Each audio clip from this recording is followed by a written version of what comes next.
All right, good morning. Today's read aloud is called Wemberly Worried by Kevin Henkes.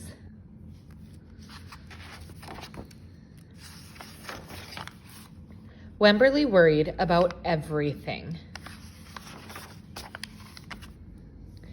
Big things. I wanted to make sure you were still here.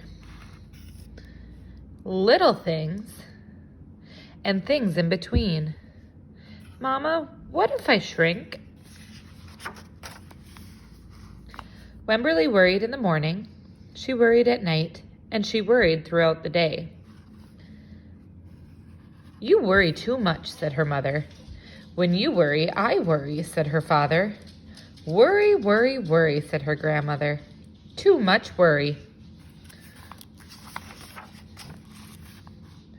At home, Wemberly worried about the tree in the front yard. What if it falls on our house? And the crack in the living room wall. What if it gets bigger and something comes out of it? And the noise the radiators made. What if there's a snake inside? At the playground, Wemberly worried about the chains on the swings and the bolts on the slide and the bars on the jungle gym. Too rusty, too loose, too high. And always she worried about her doll, Petal. Shouldn't Petal have a car seat too? Petal's lost forever. I found her, sweetie. I'll wait for you, Petal. Don't worry, said her mother. Don't worry, said her father. But Wemberly worried. She worried and worried and worried. When Wemberly was especially worried, she rubbed Petal's ears. Wemberly worried that if she didn't stop worrying, Petal would have no ears left at all.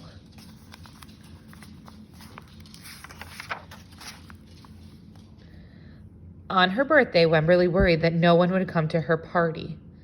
See, said her mother, there was nothing to worry about. But then Wemberly worried that there wouldn't be enough cake. This is the best present ever. I wish I had my birthday today.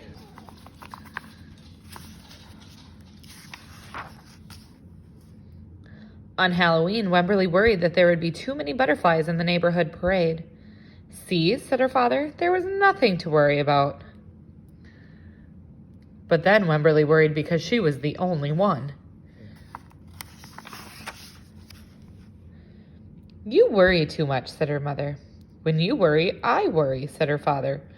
Worry, worry, worry, said her grandmother. Too much worry.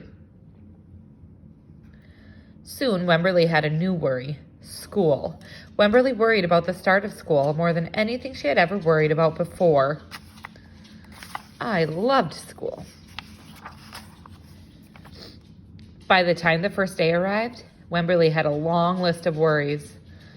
What if no one else has spots? What if no one else wears stripes? What if no one else brings a doll? What if the teacher is mean? What if the room smells bad? What if they make fun of my name? What if I can't find the bathroom? What if I hate the snack? What if I have to cry? Don't worry, said her mother. Don't worry, said her father. But Wemberly worried. She worried and worried and worried. She worried all the way there. Have fun. While Wemberly's parents talked to the teacher, Mrs. Peachum, Wemberly looked around the room. Then Mrs. Peachum said, Wemberly, there's someone I think you should meet. Her name was Jewel. She was standing by herself. She was wearing stripes. She was holding a doll. At first, Wemberly and Jewel just peeked at each other. This is Petal, said Wemberly. This is Niblet, said Jewel. Petal waved. Niblet waved back. Hi, said Petal. Hi, said Niblet. I rub her ears, said Wemberly. I rub her nose, said Jewel. Throughout the morning, Wemberly and Jewel sat side by side and played together whenever they could.